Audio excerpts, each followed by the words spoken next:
All right. Welcome, everybody. Dan Tomaszewski here. Hope everybody's doing great.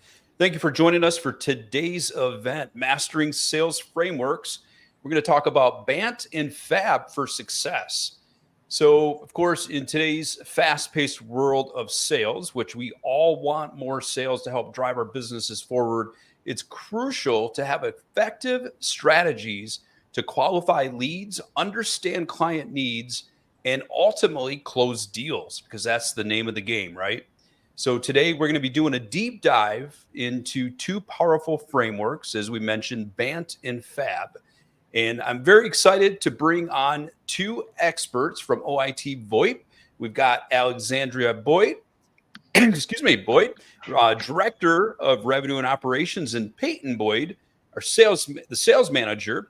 And they will be sharing with us some insights on how to leverage these frameworks for greater success. And we're going to go through and learn about some actionable techniques to identify some of the qualified leads, to tailor your solutions, and to communicate at the value of your offering with confidence. So let's get started. Are you guys ready?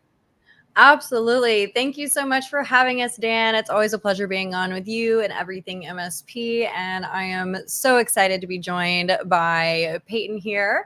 Or I guess that side, I gotta remember to mirror when we're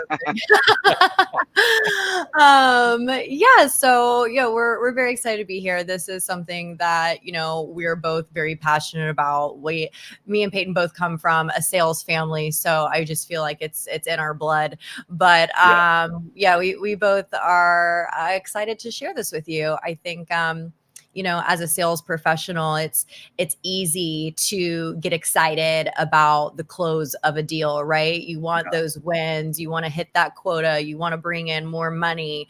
But the one thing that I think sales professionals or salespeople in general don't think about is, not every prospect equals your ideal client, right? Yeah. So we really want to make sure that we are doing a proper discovery on those leads and prospects to make sure that it's a good fit for both parties. When you are doing these discoveries, you're not just pitching someone, a product or a service. It's a relationship, it's a partnership. So it has to be beneficial on both sides. So just as much as, when that prospect comes into your meeting or comes into that discovery call with you, they're interviewing you, but it shouldn't be one-sided. You should be interviewing each other to make sure that, it's headed in the right direction, right?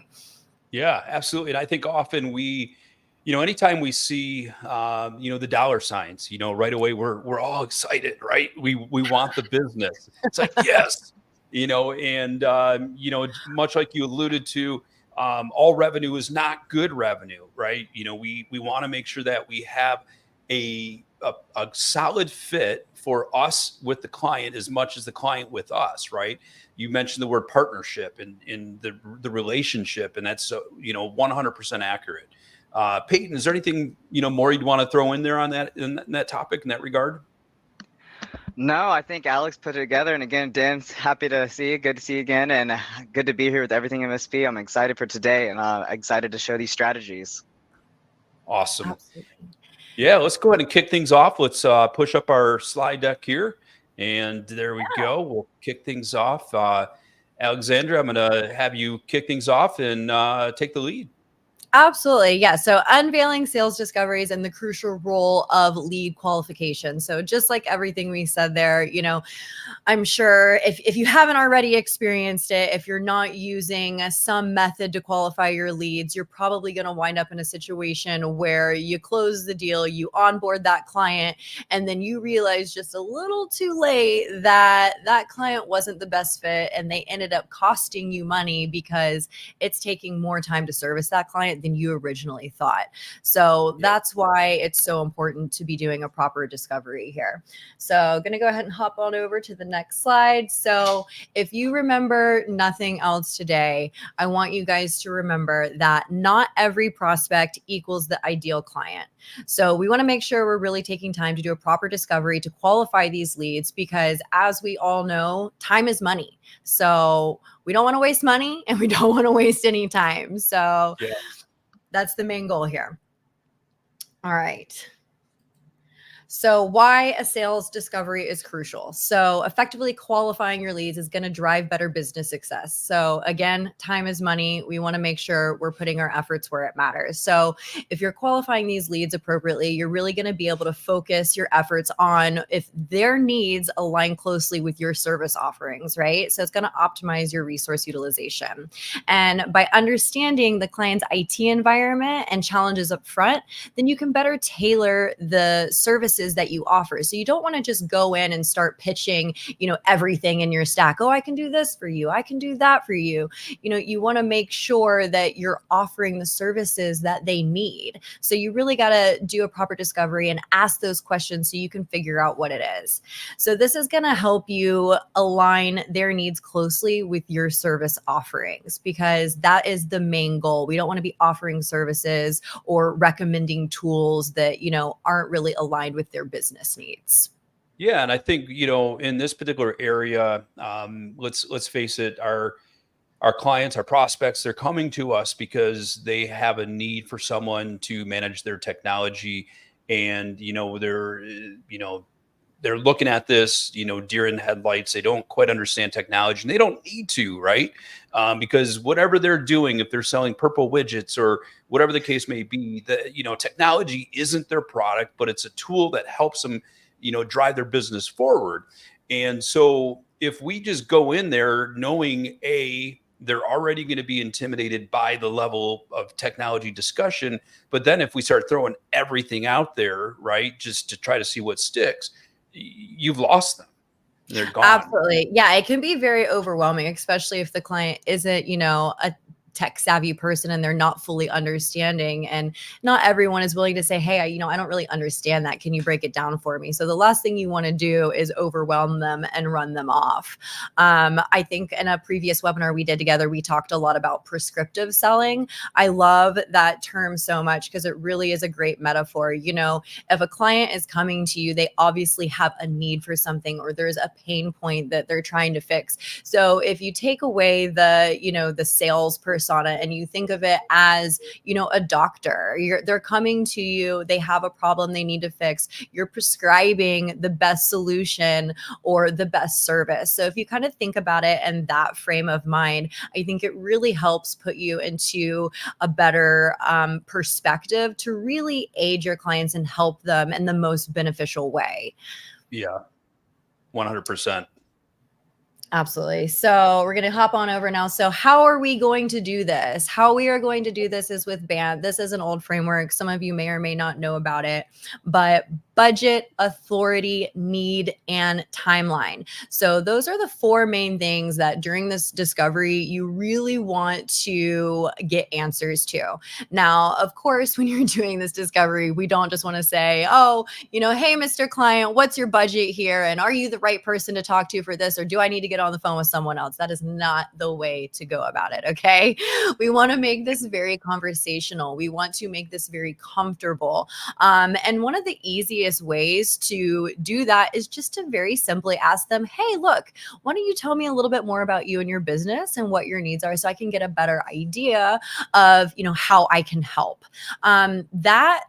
That statement right there is immediately going to get them talking. And the more that they're talking, the more information they're going to give you. And they're probably going to touch on each of these topics without even realizing it.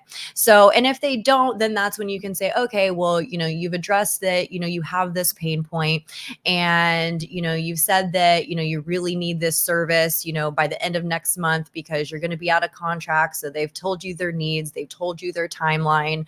Then maybe you can go into, the budget talk, which is a little bit, scary for some people. People don't want to talk about money. It's like the elephant in the room, right?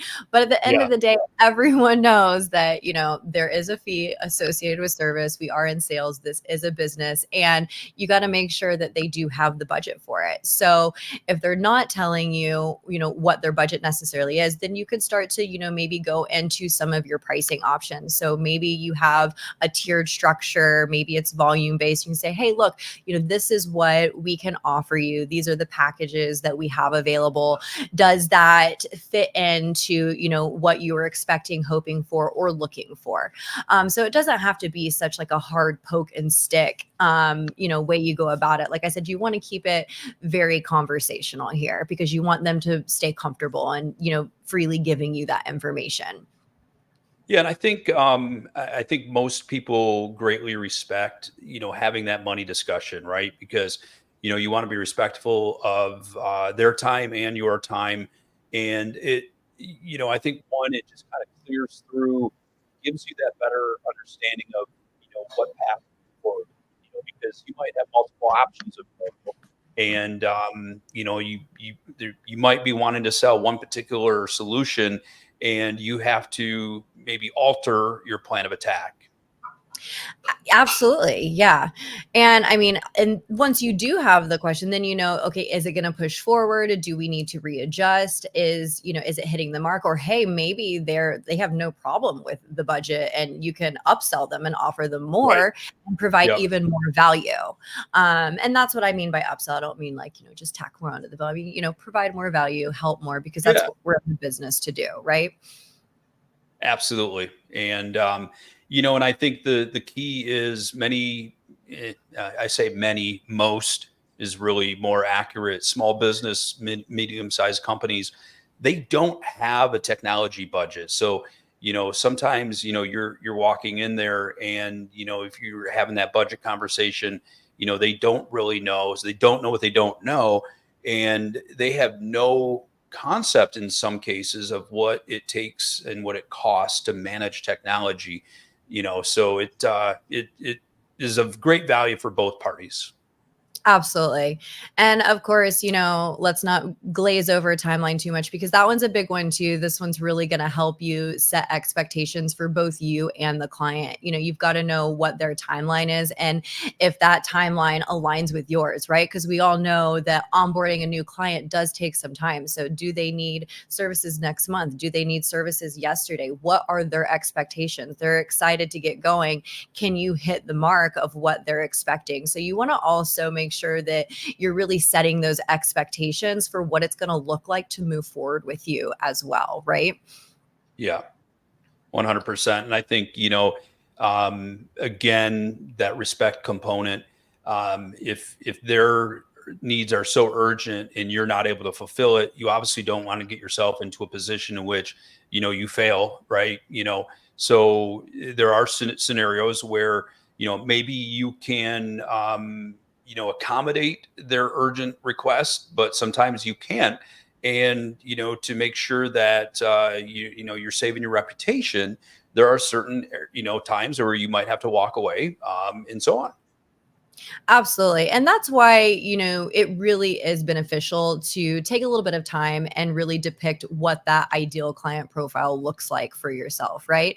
Because you can do these discoveries all day, but if you don't understand what your most ideal client is, like when you're dating, right? You've got an idea of, your perfect person. You've got all these boxes that you want checked off when you're going to enter a relationship. Well, it's the same thing with your clients, right? You should have those same check boxes for your client. You should know exactly what the best situation is for the best outcome. So if you're not doing that legwork before, then it's going to make this process a little bit harder. So it's a two-step, right? It's not only applying the framework, but it's identifying what that ideal client looks like for your business as well. Right. That way, when you are using these frameworks, you're able to say, hey, look, we're aligned, or we're a little aligned here, but their timeline isn't really matching mine. So now I know that I've got to go reset that expectation and let them know, hey, look, this is a great fit. I can meet all these needs. I can absolutely hit the mark on the budget that you're looking to stay within. But this timeline that you're really trying to hit, it's going to take me, a week, maybe 2 weeks to onboard you. So, getting the that timeline might be a little bit difficult, so let's reel it back a little bit and reset those expectations and then reevaluate. Okay, are you okay with that? Is that adjustment okay? Are we still aligned and on track, and can we continue to push it forward? Absolutely. All right, so I'm going to let Peyton kind of kick it off and take it over now. So once you've asked all those hard questions, you've got all your information, you're seeing if you're aligned, this is how you're going to drive it home. So take it home, Peyton. Exactly. So you've gone through BANT, you've just finished your discovery, you're in the middle of your sales pitch. What do you do with all of this information? like you're sitting on all this. Now how do you make this effective? How do you actually put this forward? So this is a really incredible strategy, and it's called FAB: features, advantages, and benefits. And how do we use this to explain the features and what it's going to do for the needs of your client in front of you? So again, it's all going back to value, and it all goes back to how are you connected with this person? You're entering a relationship with them. Is it on both sides? Is it equal? And can we fit the needs? One might say it's fabulous. Absolutely. I need a symbol to hit right now. So right here, explaining the benefits, just using the value statements. I use this with my team. This is how I train my team. And I'm just going to use one of these to just kind of break it down with you guys. So right here, our partners love the multi-tenancy of our platform. This allows you to manage all your clients under one roof without those separate logins, which can be super annoying and stressful. So breaking that down, what is the feature in itself? The multi-tenancy. What is the advantage of that feature? It is going to manage all of your clients under one roof. And then what is that benefit? And the single identifying benefit is it's going to save you time. It is going to save you stress. It is going to save you money. Exactly. And it's, those value statements come down to, not necessarily what you do, but what you do for them. And, it's just such a key aspect for the client, because you don't have to get too deep into the weeds. You're able to show them that value statement, allowing them to connect the dots and see how that's going to help drive their business forward. Because at the end of the day, it's all about them, and it's what's going to help them in their with their goals and objectives. 100%. And this is also a great way for it to tie right back into BANT, because it's about the value. What are we bringing to the table to be able to fix and help your needs? What are our solutions, and do they help? Absolutely. If you can immediately come in and mitigate their fears and make them truly believe that you can be, an aid in solving that problem or fixing that pain point. I mean, these value statements do such a great job at coming in and literally just kind of knocking that fear off the table. They're saying, oh, okay, they understand my pain point, they have a solution, and they're going to work with me to fix it. So we're really just trying to get you to that point of the relationship quicker with these types of statements. Absolutely. 100%. All right. So I've got a couple examples on the next slide for you guys where it's more tailored to what you guys are seeing every single day. So just right here, let's put this into y'all's perspective right here. Manage IT support and help desk. So you have the feature, all right, proactive monitoring, 24/7 technical support. You've got the benefit. You're going to ensure minimal downtime. You're going to allow your business to operate smoothly without any interruptions, or mostly no interruptions, and leading to increased productivity and reduce operational costs. Same with the cybersecurity services. Sorry, go ahead, Dan, please. No. I was just going to say, as you're going over, that feature and that benefit, once you start drilling down, at that top level feature, they get to see what you do. But once you start getting into that benefit, they see what you do for them and how it connects to their goals, their objectives, because, they're looking to, become more efficient. They want to be more productive. They want to be more profitable. They want to deliver a better client experience. So they're thinking about, okay, so what you're presenting to me, how do I tie it to those type of goals and objectives? 100%. And sometimes if you don't have an effective way to break that down and kind of go through those layers, it can be jumbled, and you can sometimes have a missed conversation or missed opportunity because you didn't break it down properly or didn't really hear them and fit the need. Right. Yeah. And if, if they don't get that, and like you said, that missed opportunity, they could be ready for you to leave, and they're going to move on to the next vendor that's going to come in, and one little missing of the beat could just drop the whole sale. Absolutely. And this right here is not only going to show what you can do for them, but it's going to build that trust. And that's where it all goes to the closing table. So tell me a little bit about, as you're, building out your features and benefits, when you take a look at those benefits, are you, do you have some general statements of benefit for, across the board, it's going to reach everybody, or are you drilling those down and customizing them to the needs of that particular client? I'll be honest, I customize them. That's why I think the discovery is such an important part in sales, because it is a relationship between you and that person, not the whole world, not just one business. It's you and that client right there in front of you. And so you need to sit there and listen and understand them and understand everything that they're needing and asking of you, so that you can build and use this right here and break it down and tailor it just for them. And that So can sound a the, little bit scary or challenging, especially, MSPs are traditionally, not sales guys, and sales is typically a little bit daunting for them. So just to kind of break it down into more digestible bits, I think it's really important to, if you haven't already, just like you should, go ahead and start creating those checked boxes for your ideal client.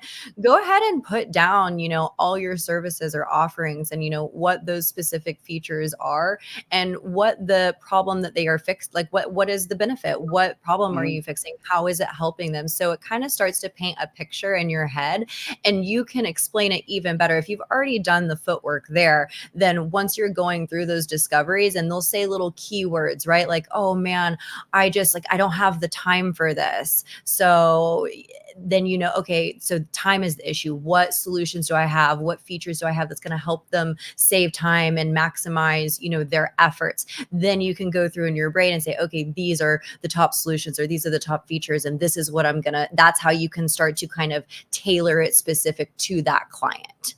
So you got to do a little bit of homework first, a little bit of legwork. That way you can use these frameworks to the full potential. Mm-hmm. Which is why getting a piece of paper and putting BANT on your paper and going all the way down to timeline and just writing out that note. Sometimes it might seem a little silly, but again, it's all about breaking with that layer and simplifying the whole process. Yeah. And I think, I think patience is critical too. I mean, if you're new to the sales process, it takes time, for you to, as Alex was saying, that you have some of these in your head that you can grab from. It takes time to, deliver, 20, 30, 40, 50 of these presentations, to know and to be able to just pull them out so quickly. And it's okay. It's a building block. And before too long, you're not even thinking about it. You're just pulling them out and delivering them based on, the customization of their needs. Absolutely. 100%. It's like tying your shoe or writing your name. Once you know it, once you've got it on paper, it just starts flowing. Right. Exactly.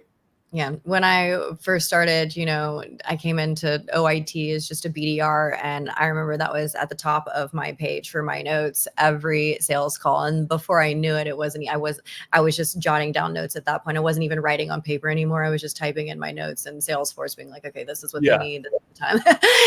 So it does start to be second nature to you. But if this isn't something you've heard before, if this is new to you, then, it is a good framework to follow. So you can start, programming your mind to think that way, so that you can, obviously provide the best services to your clients and make sure that you are aligning appropriately.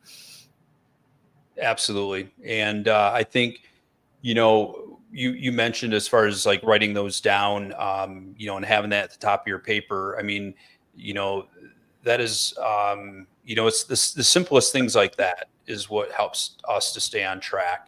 I think as we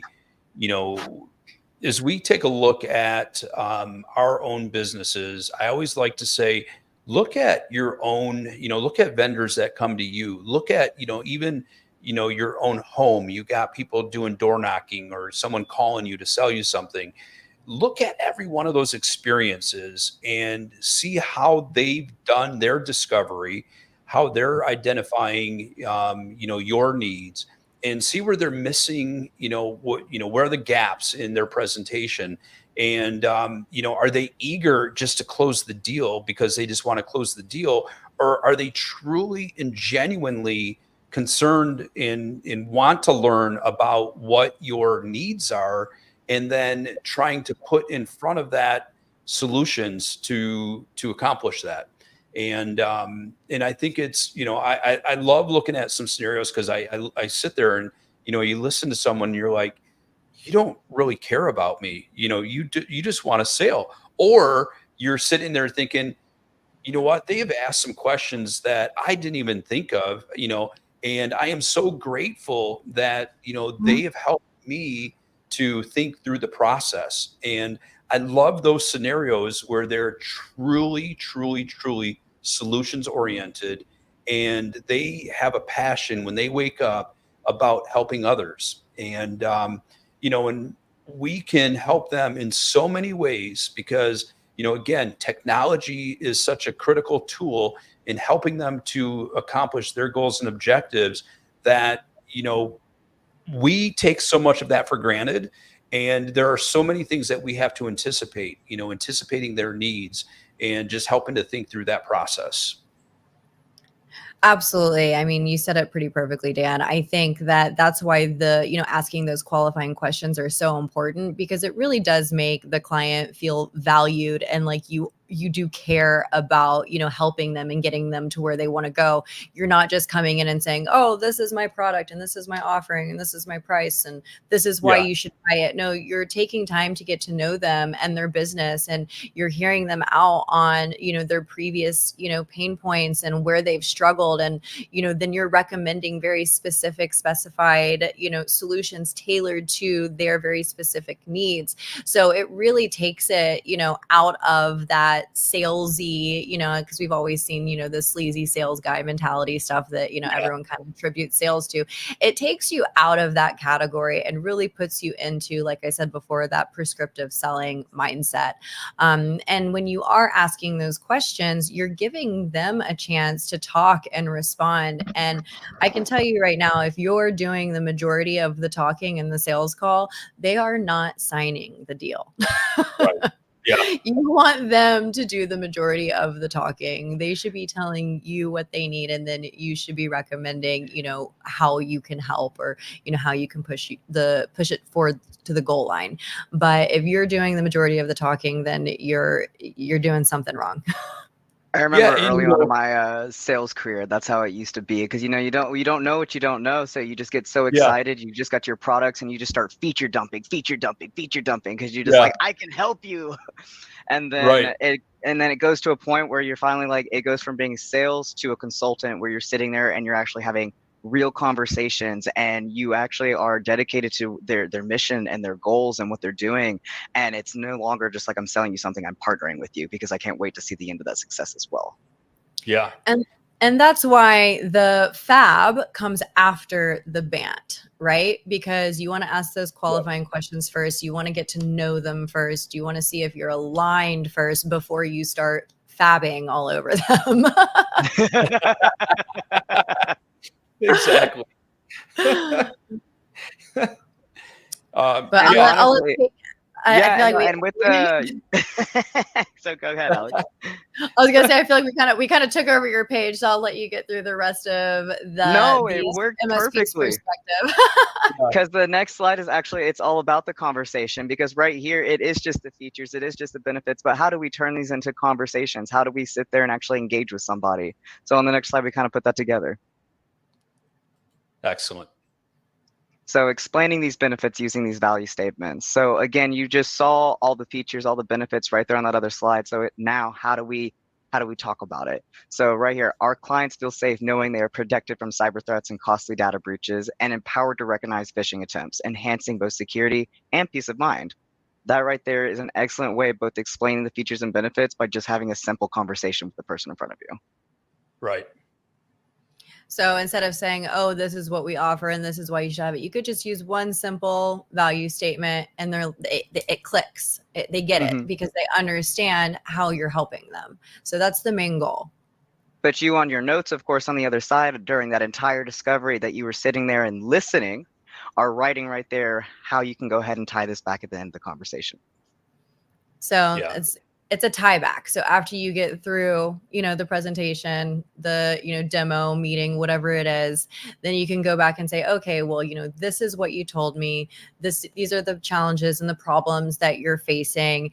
And, we've had experience with our clients who have had similar challenges, and they love this because it fixes that problem. So that's when you can kind of use these value statements to tie back and help close that deal, because you're giving them the reassurance that you're going to be able to accomplish everything that you've told them. Yeah. And I vividly recall some of my very early managed sales opportunities, getting in front of clients, 20 some years ago. And, hey, we provide antivirus. We do remote monitoring and management of your systems. And, so it was more, focused on all those individual things. And then once you start to, see the reaction from those prospects where they're like not interested, right? Those are geeky, flashy, blinky light type stuff that gets us excited, but it doesn't get them excited. And, I've always sold managed services after those days is, teaching them about more the crystal ball approach to managing IT than the magic 8-ball approach, right? So, we I can like work that. with you. Yeah. Yeah. I mean, because proactive technology management is about being proactive, identifying strengths and weaknesses in their environment, and helping to ensure that they are safe, secure, efficient, productive, et cetera, et cetera, et cetera. But again, I mean, I say those things without knowing the true needs and desires of that client, right? Each particular client has different needs and they have different desires. And so based on learning those, we can alter our approach. It might be very similar to what we say to another client, but it's Hmm. different that connects with them. And words matter, right? What we say, Absolutely. how we say it makes a huge difference in the process. That kind of goes back to your original statement. Like, is there a way to like do this for everyone? And it's like, actually, there is a way, but it's not just adding that personal touch to each one. Right. Yeah, because the underlying component of what you're going to do is going to be the same, but Each time, how it's but connecting to them is different.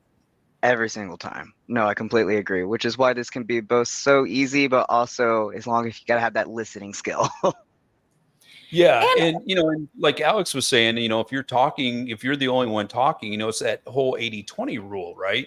And if you're spending 80% of the time talking, and we discuss this on our calls, is we got to stop talking about ourselves. We are not that exciting, we're not that important, we're not that exciting. We got to talk about them, and that draws them into the conversation. That becomes that business owner to business owner or business leader to business leader conversation where if you can master that, you start to develop a relationship. I have had so many clients that, you go and sit down for a technology business review, and we're talking about things that have nothing to do with the services we deliver, because they have built and they've got this trust in you. They've identified you as a resource. So, I've had some clients that are moving offices, or they're going through a merger, and they're talking about, some branding things. And it's just like, it's so rewarding because they look at you as this very valuable resource, and that helps become sticky, right? I mean, you still got to deliver Hmm. good quality product or service, but it's you that they're buying from, and they love, people love to buy from people that they know and trust. Hmm. absolutely. No, I agree. And it is rewarding, and it does come down to that trust factor, which at the end of the day will close every single time. Absolutely.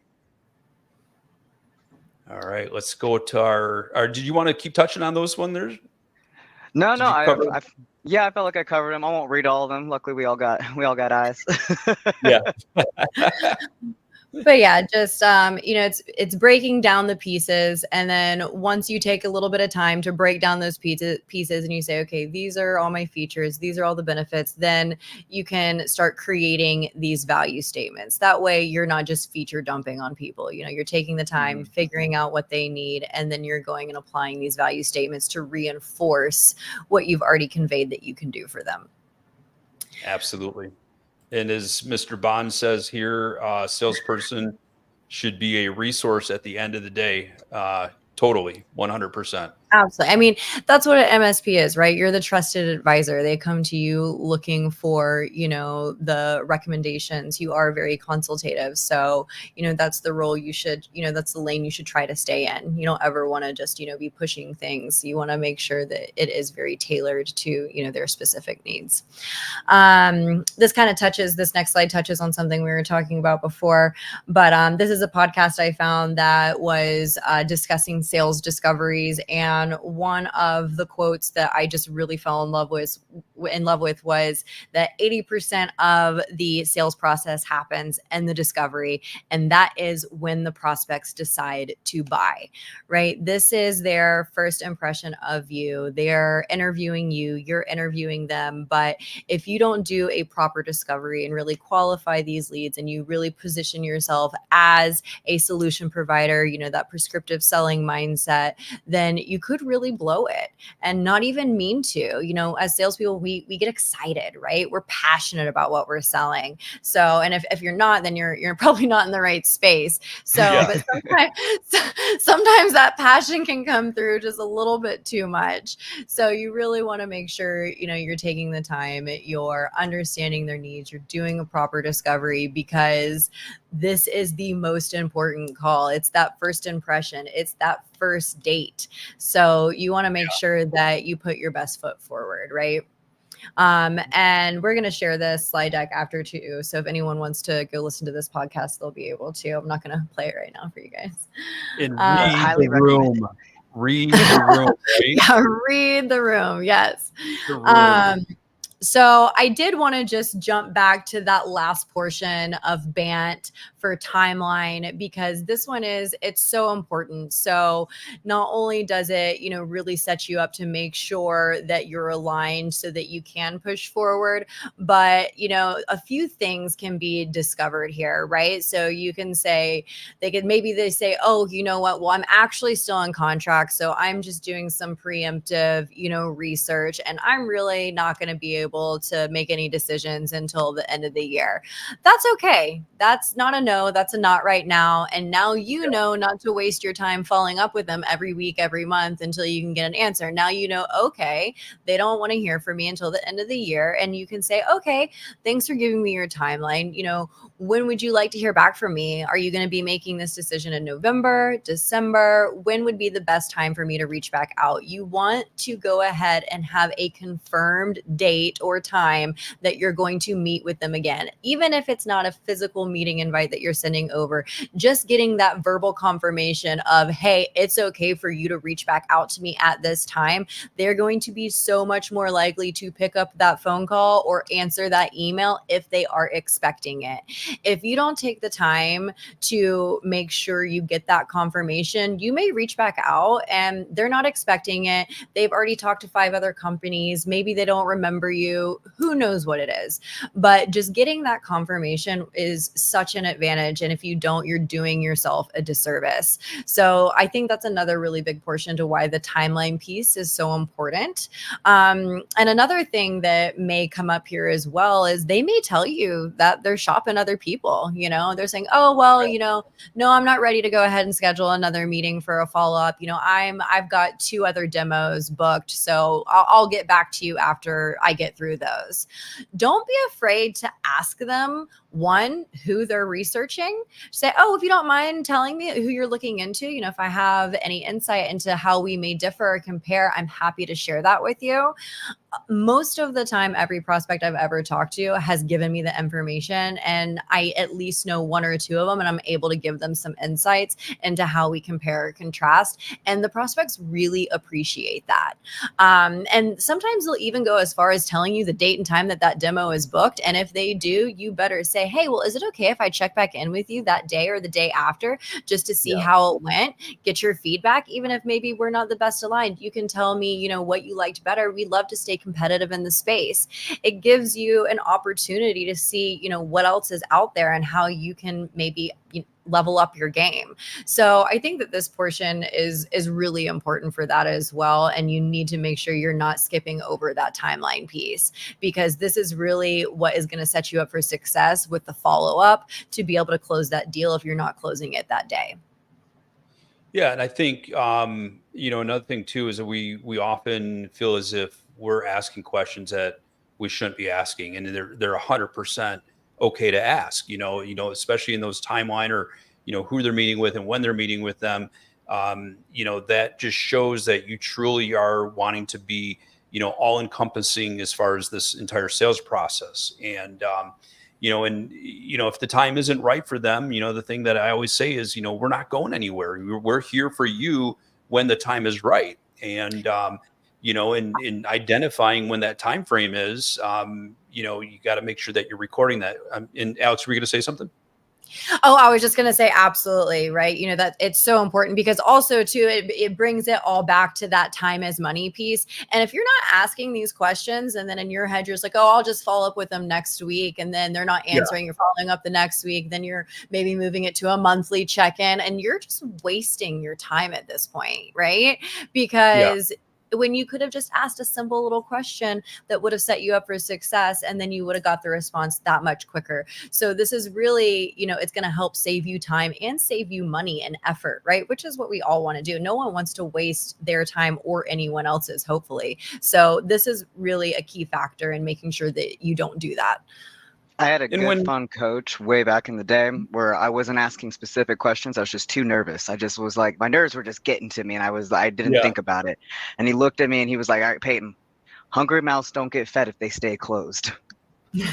Right. And I was like, you know what? You're absolutely right. And I just started just like risking it for the biscuit a little bit and asking these questions and realizing they ended up being very positive. One, you were finding out timelines. They were actually either setting timelines or getting information or thinking of things on the spot. They're like, oh, wait, I do need to do that. Thank you. Yeah, actually, let's meet on X date and I'll have this for you by then. And then when you follow up them, you have the expectation to go, hey, you said you'd have this for me. Are you ready to discuss this? If not, we can reset new deadlines. Yeah, absolutely. Absolutely. Yeah. The timeline doesn't have to be, etched in stone, but it does give you that confidence that, hey, look, they're expecting my call. It's okay for me to reach out. It kind of alleviates a little bit of that fear that I feel like some people may have associated around sales. And like Peyton said, hungry mouths don't get fed, risk it for the biscuit. It may seem a little bit daunting to, ask some of these questions. The timeline is one that's typically a little like people are scared to ask. Maybe the budget's a little scared to ask, but I think that you'll find once you do start asking these questions, they're really forthcoming. I mean, it is far fewer times that I have had a prospect tell me no, that they don't want to give me that information, versus on the other side of just giving me the information and honestly being really appreciative of it. Because at the end of the day, what you're doing is you're respecting their time and yours, and everyone values respect. So that translates through, and it really just further builds that trust between you and that prospect, which pushes you further along to actually having a relationship, which is pushing you along to actually having them as a partner or a client or, whatever it is for you. Yeah, and I'm just taking a look at a comment here saying that I do that and actually hype up the other company. LOL. I usually say, your industry needs this and this. If you don't choose us, go with company A or B, not C and D. And I'll just kind of expand on that a little bit. When you talk about identifying if they are shopping other services, I've had this happen. In cases, one of our second largest opportunity that we had, back over 20 years ago. One of the things that we found out is because, our solution was over $25,000 a year, they had to go out to bid. This is basically part of their protocol. And, so I started learning about who the other companies were that were bidding. And one particular one, they truly weren't a managed services provider. They were just a break fix provider that was offering remote support. And so now, obviously, tactfully and respectfully, I explained it to them, hey, I just want to let you know that they're not a traditional. So when you take a look at us in company B, company C, they're not, so this other one is D, they're not quite what traditional managed services providers are. And so I remember them coming back to me and they said, you know what, you were spot on. What they presented was completely different than what you and the other two were presenting. And and where I get a good kick out of the comment of hyping the other ones up. I've had scenarios where I've been up against MSPs that are friends of mine, and and I've said, Brian, he's a great guy. He has a great company. There's nothing I can say that about him that would be concerning for you. But at the end of the day, I'm here, and this is where we will have greater strength over any of the other competitors out there, right? And it's so when you learn about who they're getting bids from, you can help them out. You can give some pointers and just walk them through that process. And obviously stay away from being disparaging, about the competition because yeah. Because I love what Mr. Bond said, who doesn't appreciate some friendly competition. Because I agree, and I liked what you said, like identify what your strengths are, have integrity in your solutions, because this is a community, and we are about community. And some people might fit the needs of somebody that's in front of you if you don't fit their needs, and there's nothing wrong with that. Absolutely. Yeah. And it just goes back to, that first statement that I told you. I want you to not forget, not every prospect equals the ideal client. So maybe it's not a good fit for you. And maybe you can recommend a better solution for them because you just don't align. And really the appreciation that comes through with being able to offer that. I mean, wow, you just never know. They might come back, in a year later and say, hey, look, it wasn't a good fit now, but because you did this, I want to work with you. And now I'm ready to be your client or be your partner. I mean, that type of level of service, you can't beat it. Yeah.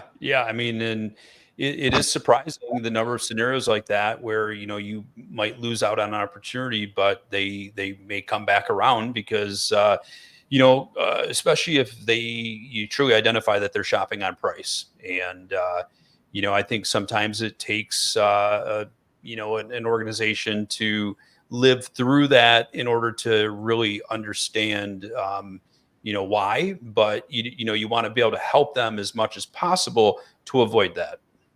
Absolutely. Yeah, absolutely. I couldn't agree more. So I had to put a little funny in here for you guys. I love that one. Resting pitch face. Look, guys, always be smiling. Okay. Like if you are not excited and passionate about what you're doing, then maybe go do something else because it's going to transfer through. They are going to see it. If you are not excited to be on that call, and it's hard, right? We're all humans. We all have personal lives. We have things going on. And, sometimes you can't help but let it transfer over. But when you're in sales, you've got to be able to either flip the switch and turn it off and turn it on and separate it, or you need to honestly reschedule that meeting if you can't get your head right, because the client isn't going to understand where that energy is coming from, and they're going to take it as, it's going to put a barrier there for you guys. So you got to get your heads right. You got to put your pitch face on. You got to be excited. You got to be smiling. You've got to be engaged. That's a part of it. So and I like that you said over the phone as well, because let me tell you guys, these people can hear a frown right through the phone. I'm telling you. Yes. It is like when you pick up that phone, go ahead and start smiling. They're going to hear the tone whistle all the way through. Right. Yeah. It is interesting, again, going back to using your own personal experiences when you are calling out, for something at home, some kind of a service that you might have, or somebody's calling you can tell when somebody, likes what they do. You can truly tell when someone's just going through the motions and, they couldn't care less, so it's just one of those things that, that smile, definitely, like you said, Peyton, people can see that over the phone. Oh yeah, they can hear it, the tone, the inflection, if you're off your game, if you're, you're not truly listening to them, they pick up on that, and it does make a difference. And, bringing it back to that slide with the podcast, this is your first impression. 80% of this deal is writing on this call. So you really need to make sure you're on it 100%. And if you can't be, then reschedule it, because you're going to end up doing more harm than good. Yeah, absolutely. Resting pitch face. I love it. Who better than Jim Carrey, right? Yeah, right. So we do have some QR codes for you guys today as well, because I know you all love them so much. But if anyone does want to take this slide deck home with them, review it, put it into action, that first QR code is so you can have a copy of this deck that we presented today.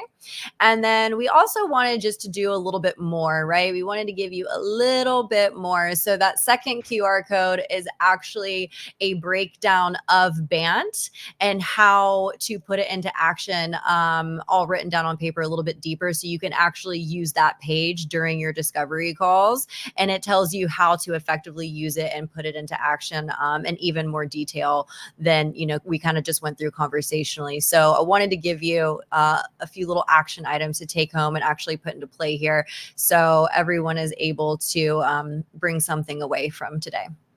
Absolutely. And, just taking a look at a couple of the comments, I always love a good monotone salesperson. Yes. Don't we all, right? Hey, look. And then, I really talk with my hands when I'm on the phone. Wonder if they can see that too. Yes. They can totally The more they dance, the more you close. Yes. Yes, exactly. Yes. And, yeah. I did. I liked that one. That was funny. That is good. That is good. And thank you guys for putting, making the slide deck and those notes available. Some bonus material for everybody today. Absolutely. You have to, right? So I always love it when you go to trade shows and you hear these, amazing presentations and these topics, and you're like, oh man, that was so amazing. And then you go home and, you forget it. You've consumed so much information, so much is going on. You've met so many people, and you're like, oh man, I wish I would have, maybe taken some notes or had some notes from that, so I could really put it into action when I get back home. So I've seen that done a few times at a few different trade shows now. And I was just like, oh, wow, you know what? That's the little bit extra more that I like to see, and I want to provide as well. So hopefully someone enjoys it and takes it and puts it back into play, and it's useful and helpful for them, because that's what we're trying to do here today. Absolutely. So any, as we work to wrap things up here, any final pieces of advice from, Alex or Peyton that you'd like to share with our audience? Yeah, I think just really, like I said before, if you take nothing else away from today, just remember that, not every deal that comes across your table is the right deal, needs to be closed. Not every prospect is the ideal client. So really take some time, do your homework, create that checklist. What does the perfect client look like for you? If you don't know, then how can, when you're doing these discoveries, how can you align them if you don't even know what that looks like? So a little bit of homework for everyone. Make sure you're doing the legwork, doing the footwork to go identify what that client looks like to you, so that you can appropriately use these frameworks and use BANT and ask those qualifying questions to say, hey, look, man, this is my golden goose egg of a client. This is what I've been waiting for. Yes, I want this one to close the deal. Or on the opposite side, oh man, we got some red flags here. Joe from down the road is not going to happen for me. He's going to ask me so many questions. He's going to put in 20 tickets a day. I'm going to have to go on site, 4 or 5 times a week, and it's going to cost me more time than that MMR. So I'm going to go ahead and cancel this one out right away, because, salespeople and, anyone new coming in, maybe starting their own business, that's what they want to do, right? They want that money coming in. They want to close those deals. But if you're a little quick to close, it may end up costing you more time and more money than you realize. And we don't want anyone to be put in that situation, because, canceling a client is never fun. Right. And this is where, when you have these conversations, it's like, the responses typically are, I've had conversations with MSPs about, some opportunities that are in front of them. And I'm like, I really don't see this as a good fit for you. And then there's always the but you realize how much they want to spend. That's great. But if it's not the right fit for your organization, you don't, onboarding a client, bringing on a client takes a lot of time, energy, and money. And if that's not the right fit for the long term, and you're finding yourself in a position in which you're like, you know what, I think we need to part ways. We need to fire this client because they're not a fit. Well, you're going to look back and you're saying, you know what, I saw those signs early on, but I didn't listen to them. So listen to those signs that you get.